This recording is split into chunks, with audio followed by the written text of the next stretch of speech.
अस्सलामुअलैकुम दोस्तों, आप देख रहे हैं मैं वॉइस। मैं हूं आपका होस्ट मोहम्मद अफजल। आज मैं आपके लिए एक ऐसी एप्लीकेशन लेकर हाजिर हुआ हूं जिसके ज़रिए आप अपने मोबाइल की रोशनी को कम या ज़्यादा कर सकते हैं अपने इस्तेमाल के मुताबिक। रात के वक्त आप आसानी से अपनी लाइट को डिम कर सकते हैं। मोबाइल की स्क्रीन लाइट को करना आपने कुछ नहीं है, बस आपने प्ले स्टोर में जाकर लिखना है नाइट स्क्रीन, जो कि मैंने पहले से इंस्टॉल की हुई है।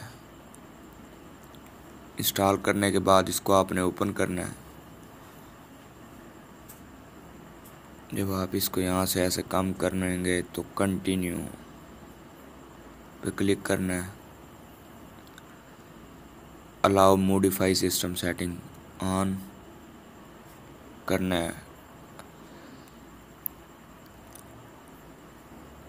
डन होने के बाद आपने देखें जी, जितना ज़्यादा कम कर लें लाइट को, जहाँ आपको बेस्ट लगे।